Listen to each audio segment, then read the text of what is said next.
Have you ever felt the profound weight of a loss so deep it reshaped your world? Imagine saying goodbye to someone you loved, only to carry that grief for years, believing they were gone forever. This is a story for anyone who has known that aching void, that lingering what if. Because sometimes the people we mourn the most deeply are the ones whose stories are still being written, hidden in the shadows, waiting for the impossible moment to step back into the light. What if the ghosts of our past aren't truly gone, but have simply been flying in the dark, protecting us all along? Still recognize the way it moved. Fluid, precise, as if guided by instinct more than mechanical input. His heart pounded in his chest, the weight of disbelief and recognition bearing down on him all at once. In the control tower, Airman Peters adjusted his headset nervously. "Sir, the transponder signal just activated," he said to his supervisor, his voice strained.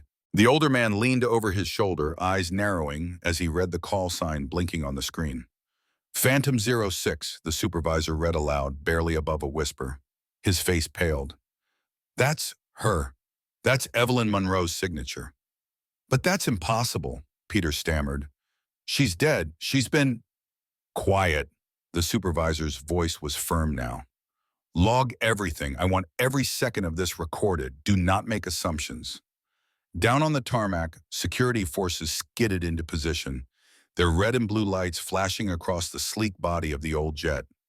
Soldiers poured out, some pointing rifles, others shouting into loudspeakers. But the jet kept rolling, undeterred, unafraid. Inside the cockpit, the figure didn't flinch. The HUD flickered green across the helmet visor.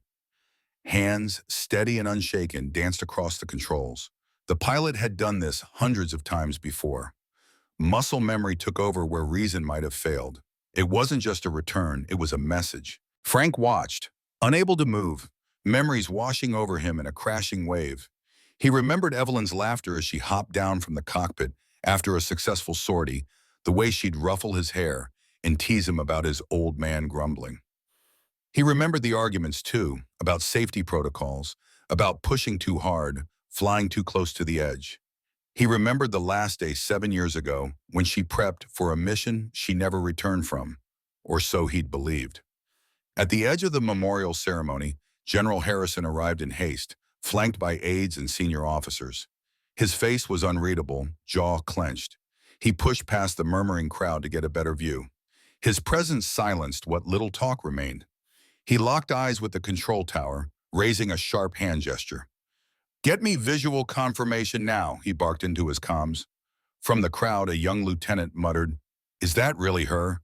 It can't be. This has to be staged."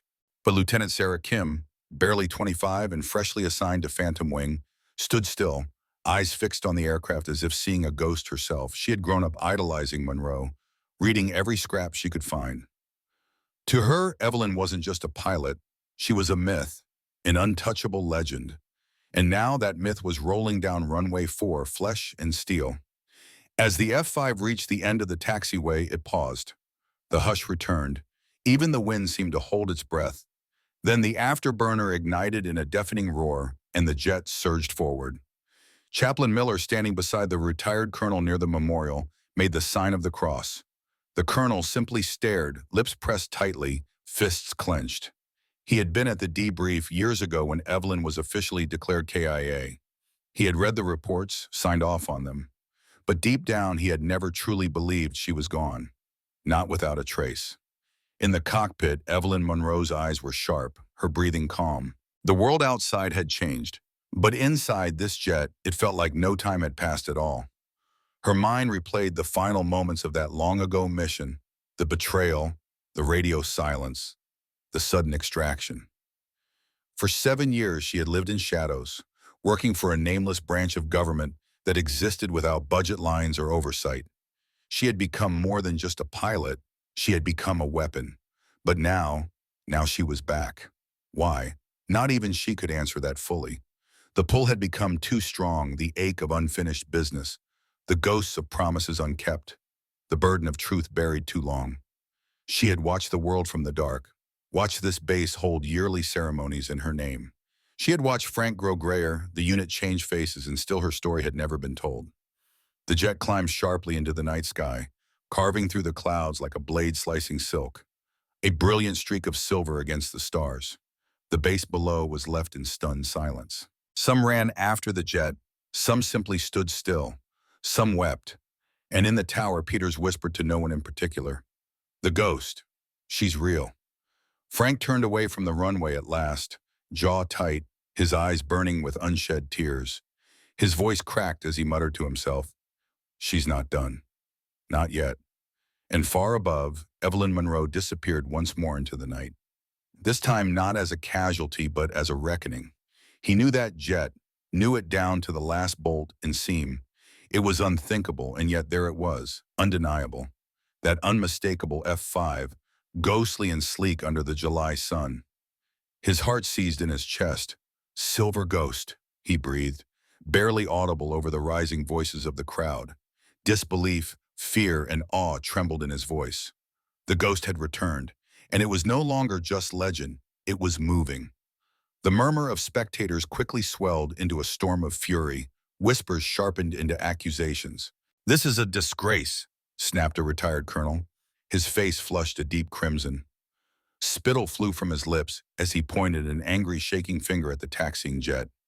"Someone's making a mockery of everything we sacrificed for." Another voice from the gathering chimed in with venom. "It's a sick joke, a publicity stunt, using the aircraft of a fallen hero to stir up attention. Absolutely shameful." Already the base's security team was responding, tires screeching as armored vehicles maneuvered into place, forming a barrier across the taxiway. General Harrison himself, a figure of firm authority, took a megaphone and marched forward. His voice crackled across the air with no room for argument. "Block that runway. I don't care who's in that cockpit. They're not taking off, not under my command." Inside the control tower, the atmosphere was unraveling into barely contained chaos. Airman Peters, young and jittery, fumbled with his headset, fingers trembling as he tried to raise the pilot on the comms. His supervisor, tense as a live wire, paced furiously behind him, throwing glances at the radar screen like a hawk searching for a threat. "Unidentified aircraft, you are ordered to shut down your engine immediately," Peters shouted into his mic, voice cracking with tension. "This is a restricted airbase. You are disrupting an official memorial ceremony. Cease all movement and power down. Now." But the silver F5 didn't so much as flinch. It continued its slow, purposeful taxi forward, unfazed by every command, every warning, every desperate plea being hurled at it. The cockpit remained sealed, the pilot unresponsive. The jet glided forward like a specter, silent, defiant, unstoppable. And within that cockpit sat Captain Evelyn Monroe, calm, focused, and entirely unshaken. Her hands rested steady on the controls, every movement deliberate, as natural to her as breathing. She listened to the flood of transmissions being broadcast to her, commands, curses, threats. The voices echoed in her helmet like distant waves breaking on the shore of her focus. "They don't understand yet," she thought coolly. "But they will."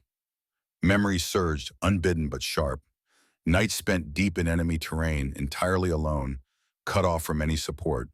No extraction plan, no fallback, no backup. Just her aircraft, and a mission that had to be completed. She'd faced torture, betrayal, and assignments that would have broken most pilots. And she had endured. She had returned from places no one was supposed to survive. Tonight was just another test. She kept her eyes on the stretch of runway ahead, familiar, almost sacred. The memory of her own death flickered like a reel of old film. The violent explosion that cloaked her extraction, the twisted wreckage that had been carefully planted, the funeral that followed. All of it a meticulously orchestrated deception. 7 long years, 7 years of silence, of letting the world, letting him, believe she was gone. 7 years of watching the people she loved grieve from the shadows. 7 years of aching solitude. But some missions demanded sacrifice, even of the heart. Down on the tarmac, the situation had escalated beyond tension. It was on the brink of violence. The security convoy had locked into place across the runway's entrance, a solid wall of steel and manpower. Soldiers stood armed and ready, eyes narrowed, weapons raised. The air crackled with the weight of the moment. Through the base-wide loudspeaker, General Harrison's voice thundered once more. Attention unidentified pilot. You have 10 seconds to shut down your aircraft and exit the cockpit. Failure to comply will be met with force. This is your final warning. In the crowd, Master Sergeant Frank Rodriguez stood frozen. His lined, battle-worn face had drained of color. His chest rose and fell rapidly as he stared at the jet he knew too well. Around him, angry shouts surged like waves, but he didn't hear them. His lips parted, releasing a quiet, trembling prayer, the same one he hadn't dared speak in 7 years. Please let it be you, he whispered, and the tears came freely now. Please, let it really be you. Inside the control tower, Peters was nearly in a panic. Sweat dripped down his brow. His fingers danced across the console as he struggled to make sense of the scrambled data. His supervisor barked orders into a handset, coordinating with ground units. The entire base was under high alert. But Peters noticed something odd on the radar. Sir, he said, his voice laced with confusion and fear, I'm seeing an anomaly on the system. The supervisor spun toward him, clearly irritated. What kind of anomaly? Peters pointed to the flickering green screen, his finger trembling. The transponder ID just updated, and it's showing something that shouldn't be possible. Spit it out, airman. The call sign, it's coming up as Phantom 6, Peters stammered. That was Captain Monroe's designation. It's her aircraft. The supervisor went pale as he leaned over the screen. The weight of the impossible sank in like a stone. Captain Evelyn Monroe, Phantom 6, was supposed to be dead. Sir, I never authorized my own funeral. Evelyn replied, her tone steady but laced with quiet defiance. Her eyes, darker than anyone remembered, met his directly, resolute, unwavering. With all due respect, I never stopped being a soldier.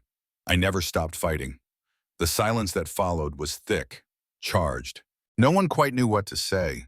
The only sound was the distant hum of cooling engines and the faint rustle of wind across the tarmac. A ghost had landed, and not a single person on that airfield knew what to do next. General Harrison stared at her, still not moving. Where have you been? He asked finally, voice gruff, cracked around the edges.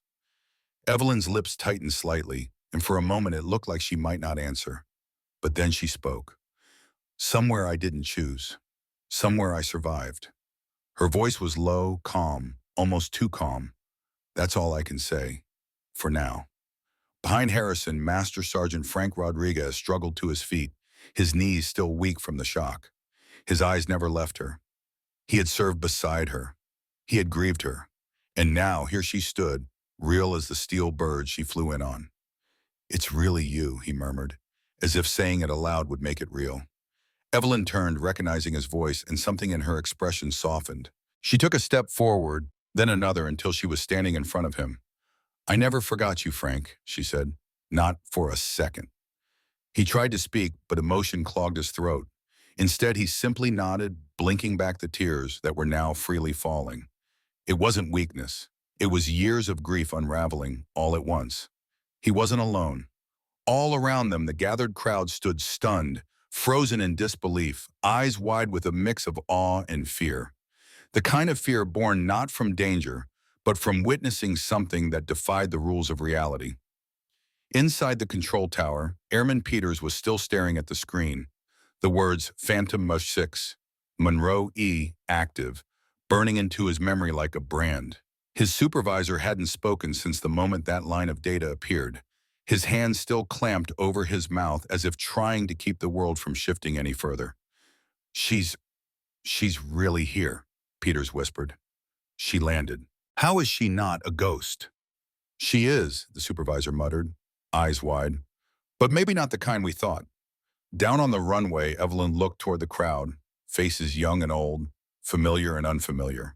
Her gaze paused on a young lieutenant near the front, barely out of flight school by the look of her. The girl stood tall, lips parted slightly in disbelief, her eyes filled with something like reverence.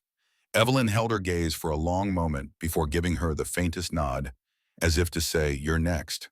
I see you. Carry this forward." From the rear of the crowd, Chaplain Miller stepped forward, slowly, Bible clutched in his weathered hands. "I've seen many miracles in my time," he said aloud, voice carrying farther than it should have in the open air. "But never one quite like this." General Harrison finally gathered himself. He gestured toward the officers nearby. "Secure the area. Escort Captain Monroe to the debriefing room. I want full medical and psychological evaluations. I want to know everything. Where she's been, how this happened, everything." "Yes, sir," one officer responded quickly, breaking the paralysis that had gripped them all. Dr. Sarah Chen was already stepping forward, her brow furrowed in professional concern, but also deep human curiosity. She, more than anyone, understood what trauma could do, what survival in extreme conditions could shape.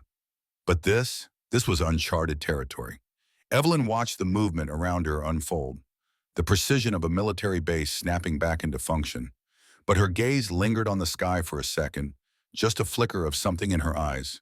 Grief, perhaps, or warning. Lieutenant Sarah Kim, barely a year into active flight duty, whispered to no one in particular, "What kind of war brings someone back like that?" No one answered. Some legends, after all, return not to tell stories, but to finish them. And as the runway lights dimmed once more, the aircraft behind Evelyn sat still, silent, gleaming silver in the night. A ghost, maybe, or a second chance carved from the impossible. But one thing was certain: Captain Evelyn Monroe was no longer a name etched in marble. She was flesh and blood, alive, and the world would never see her the same again. The faces gathered before him, faces marked with confusion, relief, awe, and still more questions. He turned back to Evelyn, trying to gather his thoughts, but his voice was tight with both command and compassion. "Captain Monroe, no, Agent Monroe," he corrected himself. "You've just dropped a truth that rewrites the past 7 years for this base, for all of us." Evelyn gave a small nod. "I know, and I don't expect forgiveness, not from everyone, but I do want understanding." Behind her, the weathered F-5 stood like a sentinel, the sunlight catching the edge of its frame. Its surface, though aged, still gleamed with care. It was more than a machine. It was a symbol, a survivor like Evelyn herself. From the back of the crowd, a young lieutenant stepped forward, barely older than Evelyn had been when she first joined the service. Her voice was steady, but her eyes shimmered with the weight of realization. "Ma'am, I trained on your mission logs. We studied your maneuvers in academy simulators. You were a legend to us. More than that, you were hope. We never knew." Evelyn smiled gently, a mixture of pride and regret in her eyes. "You knew what you were supposed to. That's what legends are for, carrying the best of us forward. But behind every myth, there's a person who had to make impossible choices." Chaplain Miller stepped forward now, hat in hand. His presence, always calm, carried weight in moments of emotional unrest. "There's a power in truth, Captain, and also a price. You bore it for the rest of us." "I bore it," Evelyn replied softly, "because it was the only way. The mission mattered. But so did the people I left behind." Just then, Lieutenant Sarah Kim, one of the youngest pilots currently stationed on the base, made her way through the crowd. Her admiration was barely concealed. "Ma'am, is it true you flew a stolen enemy aircraft across 3 borders without backup?" Evelyn raised an eyebrow. "You're not supposed to know that." Kim grinned. "We have very enthusiastic flight instructors." The moment broke the tension, just slightly, and laughter rippled across the crowd, thin but sincere. It gave everyone the permission they needed to breathe again. General Harrison's gaze shifted to the memorial wall, the names carved in stone, the flowers laid at its base. "You're on that wall, you know," he said quietly. "I know," Evelyn answered. "That's why I came back." Frank Rodriguez, voice still rough, nodded slowly. "So what now? You hang up the wings? Vanish again?" She looked out across the base, the runways, the hangars, the flags swaying in the breeze, and then back at Frank. "I don't know yet. I was gone a long time. There are people I need to talk to, things I need to make right, but I'm not disappearing anymore." Airman Peters, still standing in disbelief near the back of the crowd, finally found the courage to speak. "Ma'am, we thought you were just a story, like one of those military ghosts. We used to tell your story in the tower at night, how your jet still launched during thunderstorms." Evelyn chuckled. "That was probably just Frank testing the systems.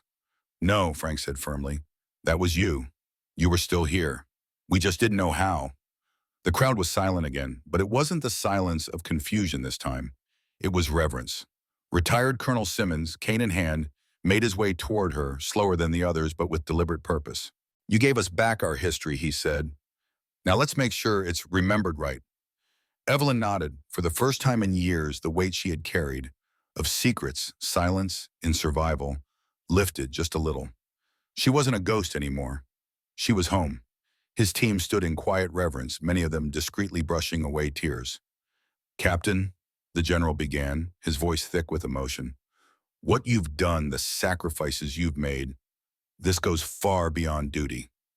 Evelyn's response came without hesitation, her voice steady.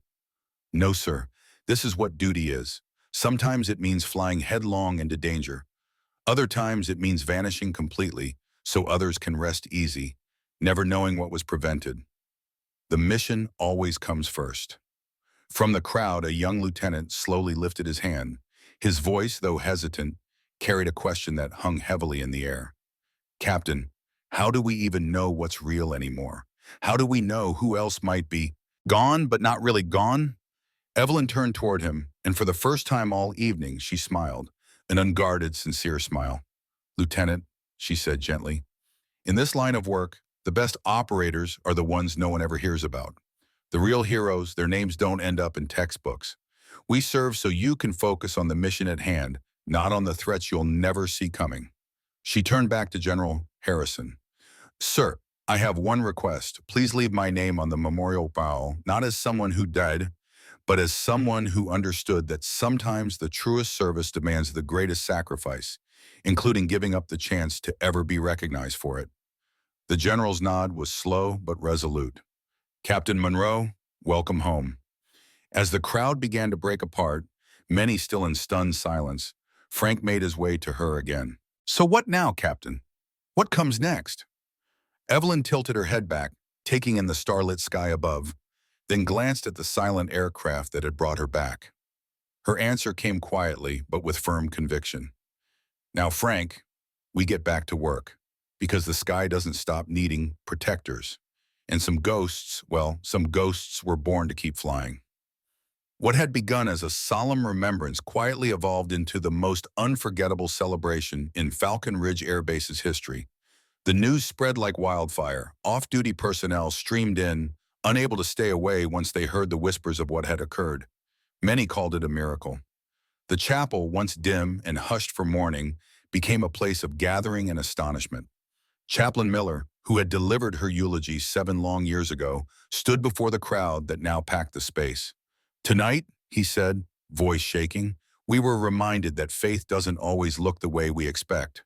We grieved a hero we thought we lost. And tonight we learned that our guardian angel never stopped watching over us, protecting us from threats we never even knew existed.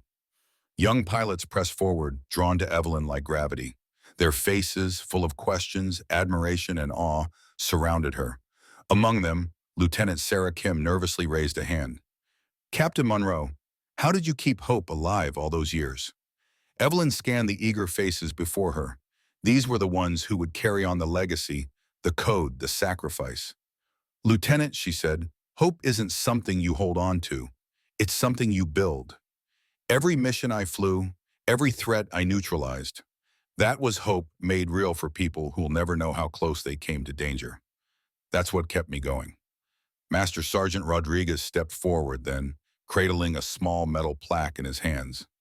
Captain, he said softly, we want to update your memorial inscription. He held it out for her to read. It said, Captain Evelyn Monroe, Phantom 06, Guardian in the Shadows, Service Beyond Recognition.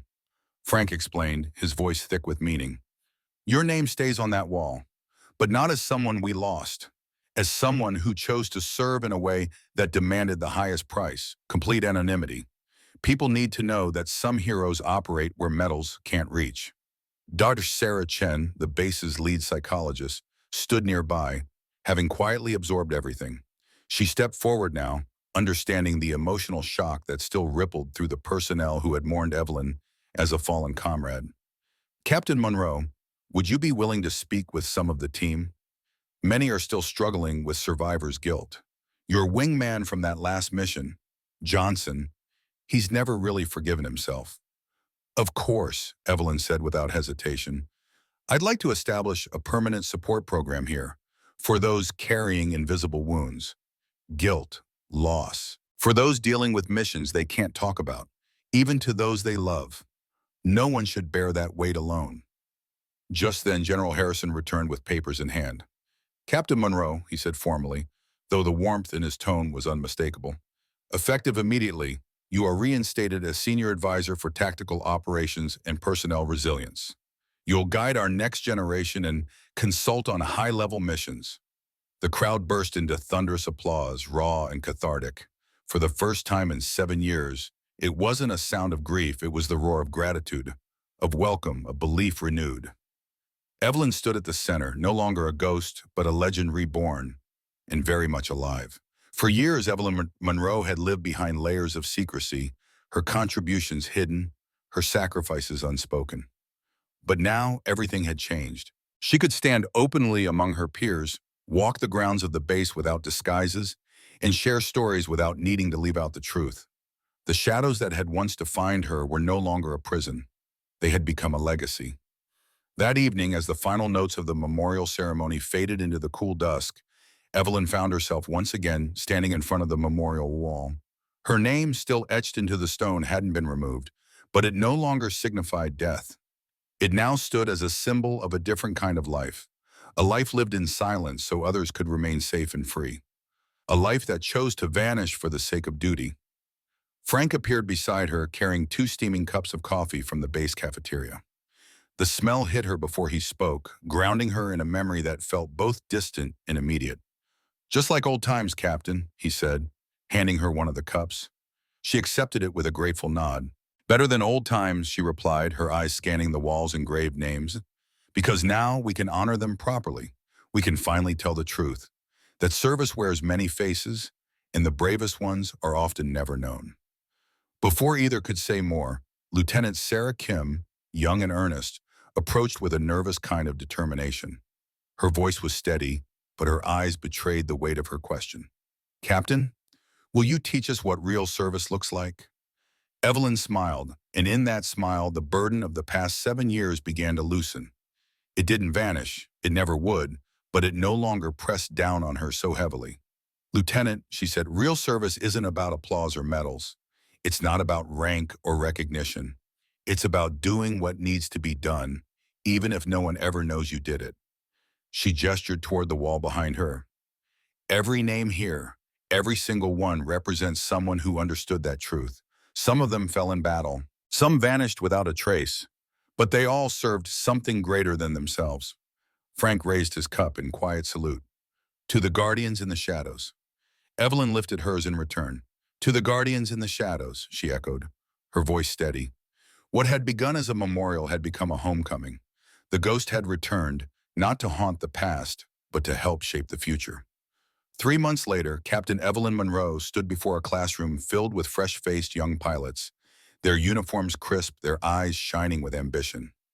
Sunlight filtered through the tall windows of the new Tactical Operations Center, casting long golden lines across the floor. The energy in the room buzzed with anticipation. She could feel it. She stepped forward, her voice calm, yet commanding. "Today," she began, "we're going to talk about something they don't teach you in flight school." The class leaned in. "We're going to talk about the difference between being a pilot and being a guardian." Lieutenant Kim, seated near the front, raised her hand again, just as she had that night by the memorial. "Captain, what's the difference?"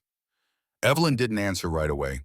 Instead, she crossed the room to the wide window that looked out over the runway. There, bathed in the morning sun, sat her silver ghost, sleek, restored to pristine condition. Frank had poured weeks of care into it, treating every scratch and dent like a relic from a holy mission. "A pilot," she said slowly, still gazing at the jet, "flies missions.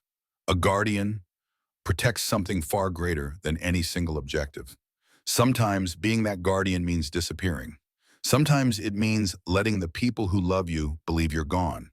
Not because you're abandoning them, but because you're protecting them." She turned to face the class again, her voice steady with the weight of experience. 7 years ago, I learned something I wish I'd known earlier. Real honor doesn't come from medals. It comes from your willingness to serve without thanks, to give up everything without expecting anything in return. The room was silent. She continued, "There are names outside on that wall. Some of them belong to pilots who died in combat. Others chose to vanish into the dark, unseen and unthanked. But all of them knew that real service isn't measured by what you receive. It's measured by what you're willing to give up." A young cadet in the back raised his hand timidly. "But Captain, how do we know when it's time to make that kind of sacrifice?" Evelyn didn't hesitate. The question was familiar. She had asked herself the same thing more times than she could count. "You'll know," she said simply, "because when the moment comes, you won't stop to think about what it'll cost you. You'll just see what needs to be done, and you'll do it." After class, Evelyn stepped outside into the crisp air. The silver ghost glinted beside the hangar, and nearby, Frank was crouched beneath its wing, running a practiced eye over the landing gear. "How are the kids doing, Captain?" he asked, not looking up. "They're learning," she replied, folding her arms across her chest. "Some are starting to understand that being a guardian means knowing you might never be remembered for what you did. Others still want to be heroes." Frank stood and wiped his hands on a cloth, chuckling. "The best guardians, they're the ones who start out dreaming of glory. Then they figure out the most heroic thing they can do is disappear." As the sun began to dip below the horizon, Evelyn returned once more to the memorial wall. The twilight cast soft shadows across the stone. Her name was still there, unchanged in its placement, but not in its meaning. Below it, a new line had been added: Guardian in the Shadows. Shadows clung to the stone, names etched in solemn silence, marks of those who had served far beyond recognition. Some were pilots, others intelligence officers, special operators, guardians of missions that would never be spoken aloud. Among them, one name shimmered not with fame, but with the weight of mystery and sacrifice: Evelyn Monroe. Her fingers traced her name as if reacquainting with an old part of herself. Captain, Agent, Phantom Server 6, the ghost pilot. A woman who had flown through storms both literal and moral, whose missions were written in sealed files and silent nods. Each letter carved into the granite whispered of the countless choices she had made, not for glory but for something deeper. A duty that demanded she disappear even as she soared. She stood there, still in her uniform, as if time had not moved. Around her, a new generation gathered. Curious cadets, fresh-eyed airmen, even a young lieutenant who had once read her file and assumed she was a myth. Some saluted quietly, others simply watched. Among them, Master Sergeant Frank Rodriguez stood just a step behind, his posture sharp, but his eyes carrying years of shared history. He remembered the last mission, the radio silence, the moment they thought she was lost. And now here she was, flesh and blood, standing before her own memorial. Airman Peters, up in the control tower that day, had been the first to hear the voice come through the static. He'd called out to his supervisor, barely believing the signal. Phantom 06 requesting final clearance. They thought it was a prank, or maybe a ghost in the system. But then came the codes, ones only she would know. Even General Harrison had been stunned into silence when she walked into the debriefing room weeks later. Older, weathered, but unmistakably her. No introduction, no theatrics, just permission to report, sir. Now, at this quiet ceremony, Evelyn finally broke her silence, her voice almost too soft to carry. "Some legends never stay buried," she said, eyes on her name. "And when they return, they bring with them a new understanding of what it means to serve." She wasn't here for medals or speeches or to reclaim lost time. She had come back for them, for the young pilots about to make their first flights, for the tech officers who would work in shadows, and the soldiers who would never see their names in lights. Our Sarah Chen, the base psychologist, stood nearby, her arms crossed gently. She had read Evelyn's full profile. She had warned command that someone who lives behind masks for so long doesn't return without cost. And yet, Evelyn seemed whole, scarred, yes, but grounded. Chaplain Miller offered a brief prayer at the end, something about light and truth and hidden service. Evelyn remained silent. Prayers were fine for others, but she had never believed in being saved, only in saving. As the crowd slowly dispersed, a young cadet lingered. Wide-eyed, unsure, they finally stepped forward. "Ma'am," they said, trembling slightly, "was it true? Did you really—" Evelyn didn't answer directly. She just smiled, a soft curve barely visible, and said, "The most important flights are the ones nobody ever hears about." The cadet straightened as if understanding something invisible had just passed between them. A weight, a calling, not loud, but loud enough to echo forever. When Evelyn turned to go, the sky overhead was perfectly still.